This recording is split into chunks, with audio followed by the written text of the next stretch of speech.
নমস্কার, আমি অঞ্জন কুণ্ডু। আজ থেকে আমি একটা নতুন জার্নি স্টার্ট করেছি, তো আমি সেটাই তোমাদের সাথে শেয়ার করতে চাই। আর তোমরা হয়তো জানো, কয়েক মাস আগে একটা ভয়ঙ্কর রোড অ্যাক্সিডেন্টে আমার জীবনটা পুরো বদলে দিয়েছিল। আজও আমি পুরোপুরি সুস্থ নই, এখনো রিকভারি চলছে। কিন্তু আজ আমি আমার কোনো দুঃখ কষ্টের গল্প বলতে আসিনি। আজ আমি বলতে এসেছি আমি আমার জীবনটাকে নতুন করে আবার কিভাবে শুরু করেছি। জীবনে এমন একটা সময় আসে যখন মনে হয় সব কিছু থেমে গেছে। আমার জীবনেও ঠিক তেমনটাই হয়েছিল। 24শে ফেব্রুয়ারি একটা দুর্ঘটনা আমার জীবনকে এক মুহূর্তে বদলে দিয়েছিল। আগে প্রতিদিন কাজে বের হতাম, নতুন নতুন মানুষের সঙ্গে দেখা হতো, নিজের স্বপ্নের দিকে এগোচ্ছিলাম। কিন্তু আজ বেশিরভাগ সময় বাড়িতেই কাটে। পায়ের রিকভারি এখনো চলছে, ডাক্তাররা বলেছেন সময় লাগবে, আর সেই সময়টা সত্যি খুব ধীরে যাচ্ছে।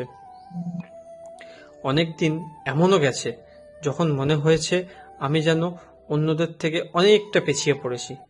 কিন্তু একটা জিনিস আমি বুঝেছি, জীবনে থেমে যায় না, শুধু পথটা বদলে যায়। যখন বাইরে গিয়ে কাজ করতে পারছি না, তখন ভাবলাম নিজের ওপরেই কাজ করি।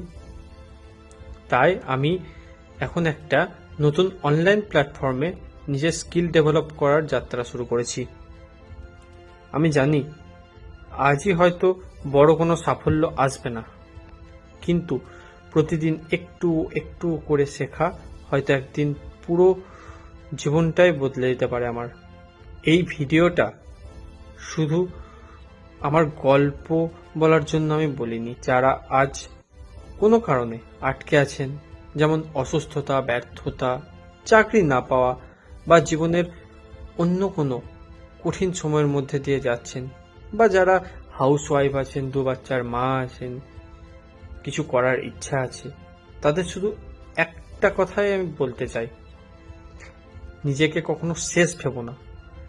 হয়তো তোমার গতিটা আজ ধীর, কিন্তু যখন তুমি এগিয়ে চলছো ততক্ষণ তুমি হেরে যাওনি। আজ থেকে আমার নতুন যাত্রা শুরু। জানি না কতদূর যেতে পারবো, কিন্তু একটা কথা নিশ্চিত, আমি আর থেমে থাকবো না। যদি আমার এই পথ চলার সঙ্গী হতে চাও, তাহলে আমার পাশে থেকো। চলো নতুন করে আবার শুরু করি। চলো আমরা একসাথে শিখি, একসাথে এগিয়ে যাই। এবং আমি পরের ভিডিওতে বলবো আমি কিভাবে স্কিল শিখছি, কিভাবে নিজেকে ডেভেলপ করছি এবং এখান থেকে কিভাবে কাজ করে আর্ন করছি। আমি অঞ্জন কুণ্ডু, আবার দেখা হবে পরের ভিডিওতে। ধন্যবাদ।